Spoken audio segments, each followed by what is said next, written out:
Bitcoin had its highest returns in September in 11 years, up over 7%. The S&P 500 is also going bananas. It's up 20% for its best 9-month start since Leonardo DiCaprio hit the big screens and J.K. Rowling dropped Harry Potter. Plus, China's market continues to go parabolic. It's up over 21% in the last 5 days and had its best performing day in the last 16 years. The Great Wall of Liquidity is already here. But this actually means nothing if you're invested in Bitcoin for the long term. And I'll tell you exactly why. I'm going to ask the obvious question. Are you even thinking bullish enough? Let's get into it.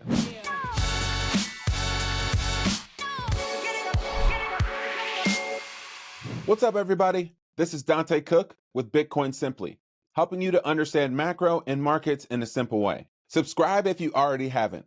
These episodes are informative, fast, entertaining, and pack a ton of value.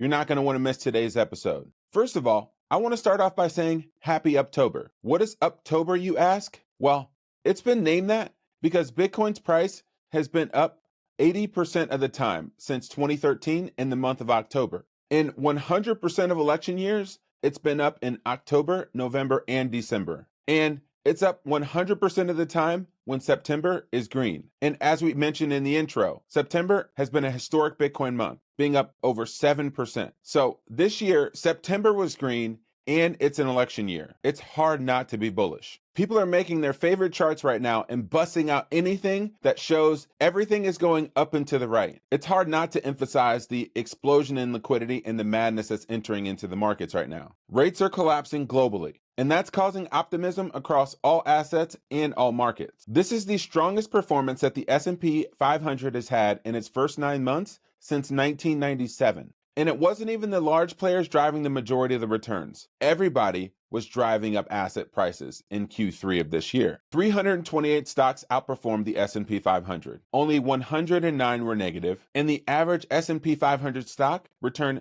9.2% versus the index return of 5.4%. Still a pretty good month.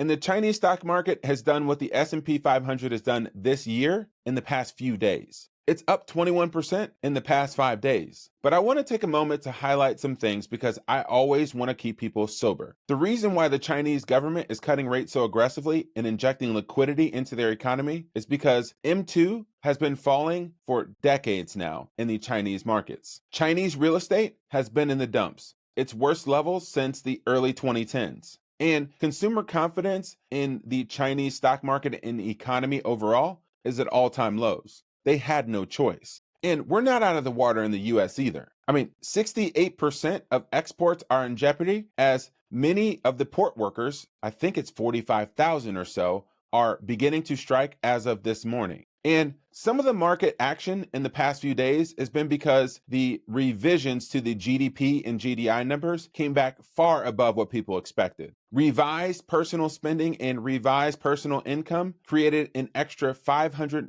billion in savings in our economy. Apparently, the government missed $500 billion in their data. I'll let you do with that what you want. At the end of the day, credit card debt is rising and the savings rate is as low as it's been historically. Things are getting tighter in the real world. But none of these things really matter to me or matter to Bitcoin in the long term. Let's zoom out and see the trends.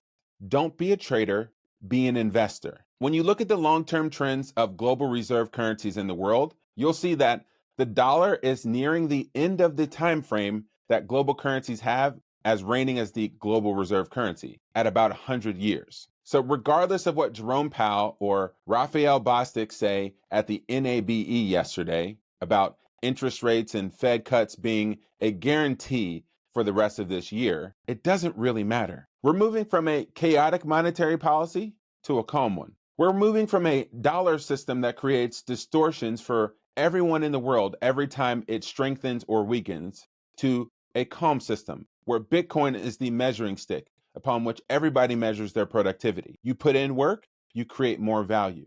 Even if you don't believe in the long-term direction of Bitcoin on the global stage, let's take a look at how you should be thinking about Bitcoin in your portfolio and why you're probably not bullish enough. In a recent memo from Bitwise CIO Matt Hogan titled Bitcoin, Gold, or Both, he looks at the performance of Bitcoin and what adding a little bit to your portfolio does over the long term. He makes the case that adding just a few percentage points of Bitcoin adds an incredible amount of return while not significantly increasing the volatility in your portfolio. According to the backtesting, a 2.5% allocation to Bitcoin would have boosted a 60-40 stock to bond portfolio allocation returns by 50%, from 98% to 148%, while the standard deviation or the amount of volatility would have just risen by 33 basis points. These are unreal numbers. Contrast that with gold. If you replace a small percentage of this portfolio or this weighting with gold, not much happens. There's almost no effect on return, even if you add 2.5% of gold. It only increased returns by 1% when looking at a 10-year period. Okay, maybe you don't believe that.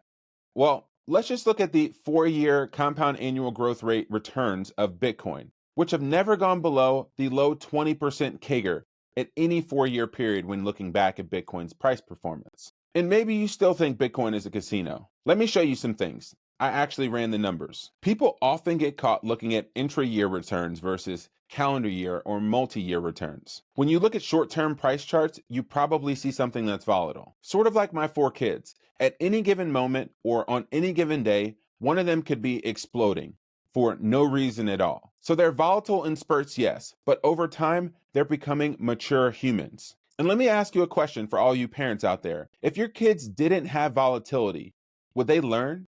Would they grow? Would they end up becoming mature adults with experiences and these sorts of things? You actually need volatility when you're growing. The same is true within an asset class. When you look at Bitcoin, you can have some crazy downturns, but it's the upward volatility or the maturation that we're looking for. Here are a ranking of returns for 5-day stretches in Bitcoin going back to October 1st of 2014 through today, October 1st, 2024. The most that Bitcoin crashed in any 5-day period going back to that time frame was 44%, but the most that it increased over any 5-day period in that same time frame is 61%. And what you typically see is that Bitcoin has more positive days than it does negative days. Bitcoin goes in these 4-year cycles. It's not that complicated. You see a pattern here. Every 3 years, there's positive price action, and every 1 year subsequently, you have a down year. And so for those saying that Bitcoin is like gambling, just a speculative asset, well, that story really doesn't add up. I ran the numbers of gambling at a casino and your likelihood of winning at each one of these games. On the slots machine, your likelihood of winning is 40%. At Baccarat, it's 48.8%. Let It Ride, it's 46.5%. Poker, it's 46.6%. Craps, it's 48.6%. Blackjack is at 48%, and roulette it's at 44.7%. And you see this thing on the far right? Yeah, that's Bitcoin. And I have this number here, 96.06%. I ran the numbers myself. I pulled daily price data for Bitcoin going back to 2013. And what you find is, if you hold Bitcoin for any 4-year period within that window, your likelihood of having a positive return is 96.06%. Doesn't sound like the odds are in the casino's favor. For any 1-year holding period, the probability of a positive return is 70.3%,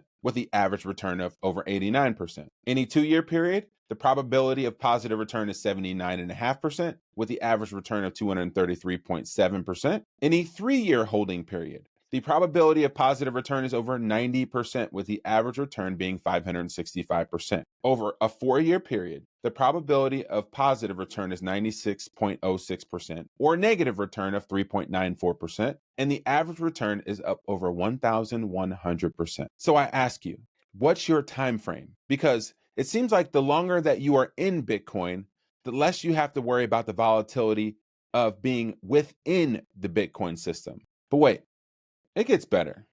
It keeps getting better. Bitcoin is an asset like we've never seen before. It's sort of like Ryan Williams from Alabama. The 17-year-old has body control like Justin Jefferson, cat-like reflexes of Devontae Smith, after-the-catch ability like Reggie Bush, and the speed to break away from defenders like Tyreek Hill. And he's just 17 years old. Bitcoin has the high beta characteristics of a stock like Amazon or Nvidia. It has supply constraints like commodities, and it's also deemed as a commodity by the SEC, the IRS, and the CFTC. Oh, and it's much less costly to store and secure than gold. We've never seen anything like it. But here's the catch. Bitcoin will only protect your wealth if you keep it 100% secure. You need to take full custody of your Bitcoin and remove all counterparty risk. You should consider running a node and broadcasting your own transactions. You need to upgrade your cybersecurity to protect your privacy and your critical data. But how do you master these skills? Well, the best way is the Bitcoin Way, the newest sponsor for my show. Their cybersecurity team specializes in one-on-one personalized training. And with their expert guidance, you can master all of the skills that you need to become fully sovereign. As a former football player and football coach, I highly advise, regardless of whether you think you're killing it or not, to get a coach. We all need to be coached. Schedule a free consultation today at thebitcoinway.com. All right, let me end with a few thoughts. I think we're entering into a period of volatility globally, and we need to be ready for anything. I mean, anything. So I want to caution everyone out there who's trying to trade Bitcoin or be a trader to be an investor. Think longer term. Don't get too far out on this greed index. And don't get lettuce hands when Bitcoin starts to show downward price action. Don't look at intra-year returns, look at calendar year returns. Volatility is a feature, not a bug. Satoshi himself even said this in an email in 2009. Bitcoin is more typical of a precious metal. Instead of the supply changing to keep the value the same, the supply is predetermined and the value changes. As the number of users grow, the value per coin increases. Follow the signs to escape the matrix. And remember, there is no second best. And with that, wait, before I sign off, I have some exciting news to tell you. More bullish news. Join Larry Lepard and I on October 7th at 3 p.m. Eastern for a live candid conversation about gold, Bitcoin, and how to properly position your portfolio for the incoming liquidity tsunami. This will be a fun conversation. Larry's one of the best guys that there is. We'll be hosting the conversation live for people a part of the Columbus platform, and we'll be hosting a one-on-one or more personalized conversation with Larry and I for Navigator members. Sign up with the link below in the show notes. And with that, we're signing off for today. This is Dante Cook with Bitcoin Simply. Happy stacking.